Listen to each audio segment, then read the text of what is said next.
Olá, irmão da IDB Região Sudeste, bem-vindos à nossa primeira análise profunda da série Milagres que Geram Transformação. Uma mensagem originalmente pregada pelo bispo Paulo Borges, e eu confesso que estava muito ansiosa por essa nossa conversa de hoje. Eu também estava. É um privilégio estar aqui mergulhando nesse material que, nossa, tem um peso espiritual enorme, né? Com certeza. E o tema central que a gente vai destrinchar hoje é a pregação chamada Céus Abertos, quando Deus assume o controle da sua história. E olha, é uma daquelas mensagens que bagunça as nossas certezas, sabe? Bagunça e confronta, né? Porque, assim, a missão da nossa análise hoje é entender por que tantas pessoas sentem que o céu está de chumbo. Aquele teto invisível que parece que a oração não passa, sabe como é? É uma dor muito real para quem vive isso na pele. E a gente vem de semanas onde a igreja tem falado sobre vitória, sobre processos de conquista. Então, esse tema se encaixa perfeitamente como o ápice de tudo isso. Exato. E a premissa que o bispo Paulo Borges traz é muito surpreendente. Ele bate na tecla de que, na esmagadora maioria das vezes, olha, o céu não está fechado por causa de Deus. Não é um castigo arbitrário. Nossa, isso é forte. Então o bloqueio vem da gente? Sim, vem da forma como a pessoa está conduzindo a própria vida, a maneira como ela tenta forçar as coisas na própria força, sabe? E o personagem bíblico que a fonte usa para ilustrar isso com perfeição é Jacó. Jacó, no capítulo 28 de Gênesis. E, gente, é um caso de estudo fascinante, porque se tem alguém que lutou sozinho até não aguentar mais, foi ele. A gente precisa olhar bem para o perfil do Jacó antes de entender como um céu se abre. Porque a bagagem dele era gigante. Ele era neto de Abraão, o pai da fé, filho de Isaque. Ou seja, ele cresceu num ambiente onde o sobrenatural era tipo o café da manhã deles, né? Ele jantava histórias de milagres. O nascimento do pai dele já tinha sido um milagre biológico absurdo. E tinha uma promessa profética sobre a vida de Jacó antes mesmo dele nascer. O destino estava traçado. Só que ter a promessa escrita não significa que a pessoa já está vivendo ela. E aí que entra o conflito, né? Porque o próprio nome dele, Jacó, significa aquele que segura pelo calcanhar. O usurpador. O usurpador, exato. Ele era o estrategista. Aquele cara que não conseguia esperar o tempo de Deus e tentava manipular tudo ao redor dele. E é impressionante como a pregação do bispo escancara isso. Jacó queria a bênção, isso é inegável. Mas ele queria fabricar essa bênção no laboratório das intenções dele, do jeito dele. Isso me lembra muito uma analogia que, olha, me marcou demais estudando as notas dessa mensagem. Pensa numa pessoa que tem um bilhete de loteria premiado. Tá garantido. O prêmio é dela. Isso. O dinheiro tá lá no banco, no nome dela, tudo certinho. Mas a ansiedade dessa pessoa é tão grande, tão devoradora, que em vez de esperar a segunda-feira para ir lá resgatar de forma legal, ela resolve colocar uma máscara e assaltar o banco. Exatamente. Ela assalta a própria agência de madrugada para pegar um dinheiro que já era dela. E isso levanta um ponto central da mensagem, sabe? No reino de Deus, os fins não justificam os meios. De jeito nenhum. E o bispo Paulo Borges é muito cirúrgico nisso. A tentativa de forçar a porta com as próprias mãos gera um ciclo de desgaste terrível. Porque a pessoa até pode conquistar algo, né? Tem gente que acha que vale tudo para chegar lá. Eu tô correndo atrás do que é meu. Mas a que custo, sabe? No caso de Jacó, a estratégia genial dele custou o próprio lar. Ele enganou o pai, traiu o irmão e o resultado foi o quê? Fuga, medo, solidão extrema. Exato. Uma ameaça de morte nas costas e um exílio no deserto. Tentar conquistar na própria força apenas atrasa aquilo que Deus já liberou. Essa é a grande verdade. E a gente vê o desgaste paralisante que isso cria. E é muito louco pensar que é exatamente nesse cenário de caos total que a virada acontece. O grande clímax dessa primeira parte da mensagem é que Deus não aparece quando Jacó tá, sei lá, fazendo um culto perfeito na tenda dele. Com a vida resolvida. Não, Deus aparece num momento de falência total. Quando ele perde absolutamente tudo e foge sem direção. Chega a noite e ele pega uma pedra para usar de travesseiro. Gente, o herdeiro bilionário da promessa de Abraão, dormindo no chão duro com a cabeça numa rocha. É a imagem do vazio, né? Aquele travesseiro de pedra ao esgotamento de todos os recursos humanos dele. O ego dele ficou sem oxigênio. Ele não tinha mais quem manipular ali no meio do nada. E é aí que o sobrenatural invade o natural. Aquele sonho famosíssimo de Gênesis 28, a escada gigantesca ligando a terra ao céu. Os anjos subindo e descendo. Isso. E o Senhor lá no topo reafirmando a promessa. Mas sabe de uma coisa? Lendo o material do bispo, o que mais me impressiona não é o sonho em si. É o momento em que Jacó acorda. O momento do despertar. Isso muda tudo. O versículo 16. Ele acorda no susto e diz: sem dúvida o Senhor está neste lugar, mas eu não sabia. Cara, isso é muito profundo. A revelação não foi a escada descendo do céu. Não, a grande revelação foi a consciência dele que se abriu. O bispo destaca muito bem que os céus abertos não começam quando Deus decide descer, mas quando a pessoa de repente percebe que ele já estava ali o tempo todo. O céu já estava aberto, a presença já permeava aquele deserto de terra e pó? Exatamente. A venda que caiu não foi do céu, foi dos olhos do próprio Jacó. A percepção dele estava anestesiada pela ansiedade e pelo controle. Mas aí eu te pergunto, como é possível isso acontecer? Porque a gente está falando de alguém que conhecia Deus de ouvir falar desde que nasceu.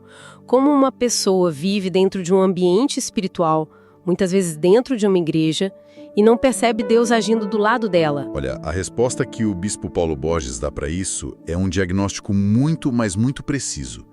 E até um pouco doloroso de ouvir, sabe? Ele usa uma frase impactante nas notas. Ele diz que, muitas vezes, as pessoas estão presas numa, abre aspas, incredulidade disfarçada de maturidade teológica. Nossa, repete isso, por favor. Incredulidade disfarçada de maturidade teológica. É muito denso. É um soco no estômago, né? Porque isso mostra o perigo de a gente achar que já sabe tudo. A pessoa acumula tanta regra, tanta teoria, que acaba racionalizando o sobrenatural. Exato. O cinismo começa a tomar conta, né? A pessoa olha para a pedra no deserto e consegue fazer uma análise teológica profunda, mas não sente absolutamente nada. É uma desconexão total. Vira um turista espiritual. Isso. Essa analogia que você trouxe do turista e do residente é perfeita para a gente entender a próxima fase da vida de Jacó, porque perceber a presença de Deus é só o primeiro passo. Sim, ter aquele momento de arrepio, de chorar na presença de Deus, é maravilhoso. Mas o que mantém o céu aberto no dia seguinte? É o que o Jacó decide fazer logo depois de calçar as sandálias. Ele não guarda o sonho só como uma experiência legal para contar depois. Ele age. Ele pega a pedra, a mesma pedra do desconforto dele. E ergue ela como uma coluna, derrama óleo e faz um voto.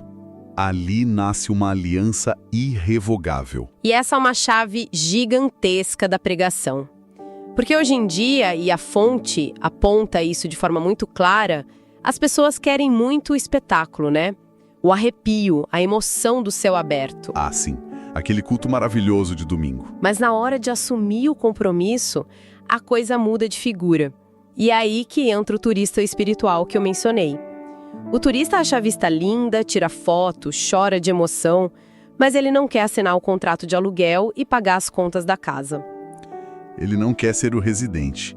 Nossa, isso faz muito sentido. O turista quer o benefício imediato sem a responsabilidade. Só que os céus abertos, como a mensagem nos ensina, não vêm por uma emoção passageira. Eles vêm por um posicionamento real de vida. É a diferença de quem só quer ser abençoado e quem quer viver em aliança. Foi apenas depois que Jacó firmou esse contrato espiritual, digamos assim, que ele de fato começou a prosperar. E a prosperidade de forma contínua, né? O sobrenatural começou a andar junto com ele na poeira da estrada. Porque o compromisso prático ancorou aquela experiência espiritual na vida material dele. Sim, a vida continua, o sol nasce, o deserto esquenta, ele tem que caminhar até a casa do tio Labão, mas ele já não era o mesmo. E a gente precisa falar sobre essa metamorfose. É a transformação profunda que dá nome a essa série, né? Milagres que geram transformação. Jacó deixou de ser aquele enganador instável. Deixou de ser o cara do golpe, da estratégia obscura. Para se tornar um homem estruturado próspero. Ele vira o pai de uma nação, a raiz das 12 tribos. Mas a pregação nos convida a olhar para o interior dessa mudança. Porque Deus não mudou apenas a conta bancária dele ou o endereço. Deus mudou quem ele era por dentro, a identidade dele.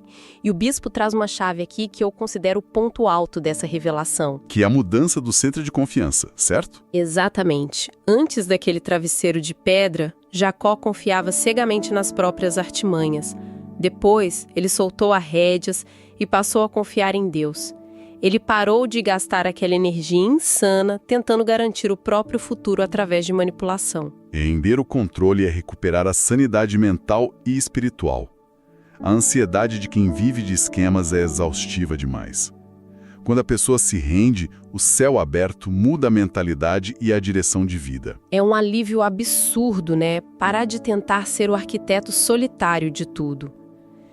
E fazendo uma síntese de tudo que a gente explorou a partir desse conteúdo tão rico, ficam algumas lições que parecem bater no fundo da nossa alma. E que lições! Primeiro, que ter uma promessa sem exercer fé de verdade gera só ansiedade. Aquela ansiedade corrosiva de querer assaltar o próprio banco. Sim, e que tentar usar estratégia sem depender de Deus gera um atraso terrível na vida. Além da exaustão. Porque viver pulando de experiência em experiência, sem firmar uma aliança verdadeira, gasta a energia inteira da pessoa sem tirar ela do lugar. É como correr numa esteira. Você cansa, mas não avança 1 centímetro. E por isso o momento de apelo dessa mensagem é tão vital. O bispo Paulo Borges termina não apenas com uma reflexão, mas com uma palavra profética poderosa. Uma declaração de autoridade mesmo. Isso. Liberando céus abertos sobre famílias, sobre finanças que estão travadas e, principalmente, céus abertos sobre a identidade e o relacionamento de quem está ali escutando com Deus. Porque a mensagem deixa claro que não é para a gente apenas pensar mais sobre o assunto. É um chamado para decisão. Decisão, exatamente. O apelo é muito direto. Quem está nos ouvindo hoje vai continuar girando as engrenagens da própria força e tentando controlar tudo, ou vai soltar as rédeas e viver na promessa através dessa aliança. É a grande encruzilhada. Render-se ou continuar na exaustão. E isso me leva ao pensamento final que eu queria deixar aqui hoje para quem está acompanhando a gente. Pensa bem. Se Jacó, que era considerado o maior dos estrategistas, o mestre da manipulação, só encontrou o verdadeiro céu aberto quando ele finalmente perdeu o controle no meio do nada e se rendeu. O que isso diz pra gente, né? Pois é. Quais são as suas estratégias infalíveis ou aqueles controles meticulosos que cada pessoa que nos ouve precisa abandonar hoje na poeira de um deserto para ver a sua própria história ser transformada de verdade? Fica aí a provocação pro coração de cada um. Com certeza. Essa foi a nossa primeira análise profunda da série Milagres que Geram Transformação. Que essa revelação possa encorajar e trazer esperança para a sua jornada. Um grande e afetuoso abraço. Um abraço, pessoal, e até a nossa próxima análise.